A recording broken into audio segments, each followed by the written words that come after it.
Всем привет, друзья! Продолжаем с вами исследовать Турцию.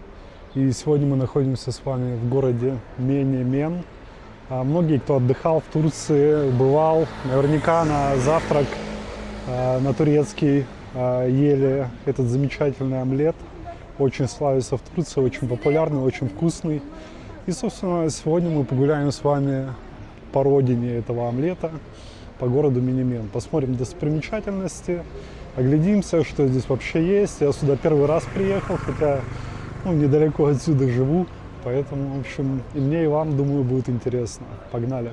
Наша с вами прогулка начнется с проспекта Ататюрка, главной пешеходной улицы Менемена. Менемен вообще это небольшой городок в провинции Измир. В районе Менемена проживает порядка 200 тысяч человек, и сам городок представляет собой обычный турецкий город для жизни, не туристический. Но несмотря на это, здесь есть парочка интересных достопримечательностей, а некоторые из них даже старинные. На проспекте Ататюрка располагается одна из таких достопримечательностей – Йени-Джами, что переводится как «новая мечеть». Какой-то интересной информации и истории по ней я не нашел. Кроме того, что на восточном фасаде мечети было написано, что фундамент был заложен в 1953 году, а сама мечеть открыта в 1968. Как по мне, это самая величественная и необычная из мечетей Менемена, поэтому просто посмотрим на нее с различных ракурсов.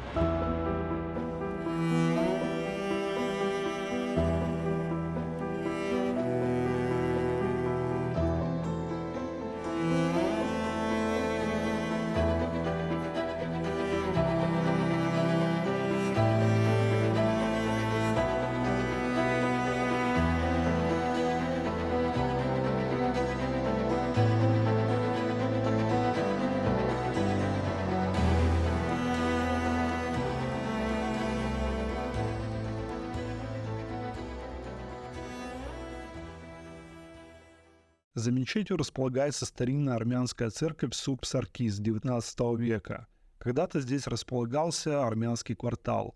Последние 100 лет она была заброшена, но власти Менемена подали заявку в Совет по сохранению культурного наследия Измира, и церковь собираются отреставрировать. Планируется, что здесь будет располагаться мемориальный музей и Центр науки и культуры. Ну а мы с вами возвращаемся обратно на проспект Ататюрка. Я гулял по городу в воскресенье, но несмотря на выходной день, на проспекте вовсю кипела работа. Булочный хлеб пекли, локанты предлагали блюда турецкой кухни, и на проспекте вовсю шла торговля. Сам проспект недавно обновили и сделали из него очень приятную улицу для прогулок, с кучей заведений, начиная от чайных и кебабных и заканчивая кебабными. Очень уж много таких заведений подобного профиля. Проспект Ататюрка выводит нас с вами на главную площадь города, площадь Республики, на которой, как и во всех городах Турции, располагается памятник Ататюрку. Здесь Мустафа Кемаль Ататюрк изображен на коне, а по бокам от него мужчины с флагом и женщины с факелом. Предположу, что символизирует граждан Турции. А на противоположной стороне площади расположился трогательный памятник с бабочками, посвященный трагическим событиям в Сребренице. За этим памятником находится еще один монумент. Здесь мужчина держит в руке планету Земля. О символизме информации я не нашел, но я думаю, можно понять и так. Символизирует, скорее всего, мир во всем мире, чего нам так сейчас не хватает. Одним словом, площадь Республики мне понравилась. Весьма симпатичная.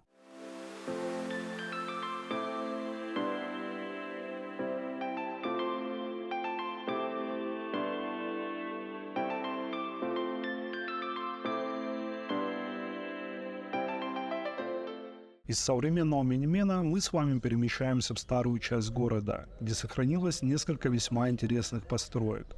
Куда бы я ни приезжал, особый интерес у меня вызывает все-таки что-то историческое, прошедшее через века, и одним из таких мест в Менемене является Ташхан.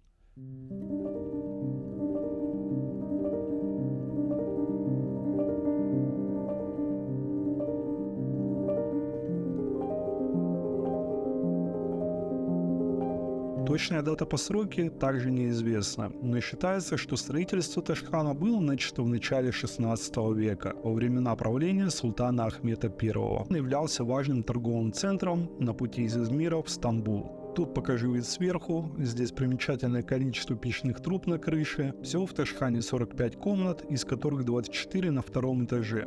и в них останавливались купцы и торговцы, а в оставшихся комнатах на первом этаже размещали товары и животных, на которых эти товары были сюда доставлены. К сожалению, в выходной день Ташхан был закрыт, поэтому показываю вам его только снаружи.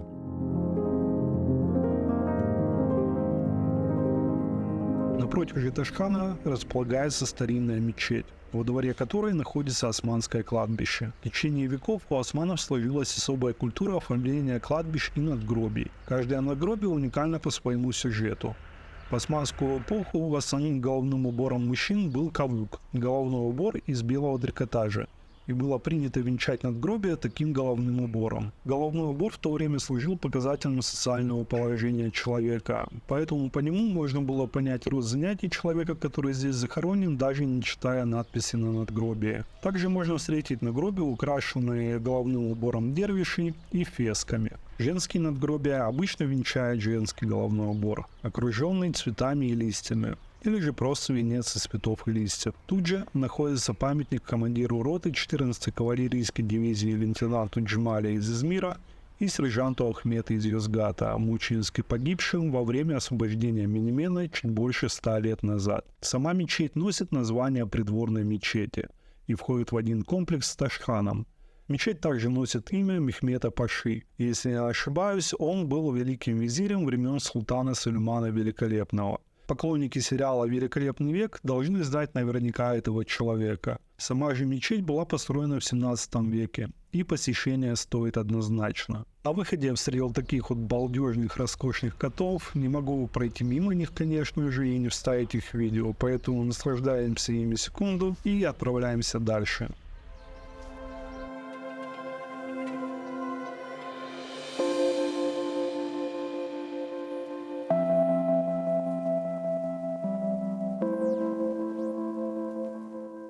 Выходим из двора мечети и возвращаемся в современный город. Несмотря на то, что в старом районе попадаются ветхие и заброшенные здания, на меня в целом район произвел довольно положительное впечатление. На улицах чисто и вполне ухожено.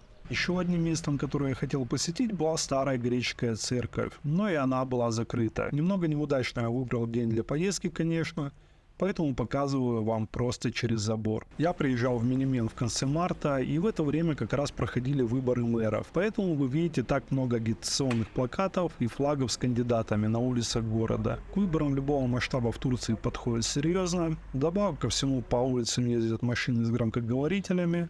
В общем, событие важное. Менемен мне показался достаточно уютным городком. Я рад, что наконец-то доехал сюда. Давно хотел посмотреть, как тут люди живут и что здесь вообще интересного. Не сказал бы, что сюда стоит целенаправленно ехать издалека, но если вы проживаете в Измире или окрестностях, то съездить сюда на прогулку в выходной день можно. Почему бы и нет. Такое вот видео получилось, друзья. Если вам все понравилось, не забывайте ставить лайки, обязательно подписывайтесь на канал, оставляйте комментарии, мне все это будет очень приятно.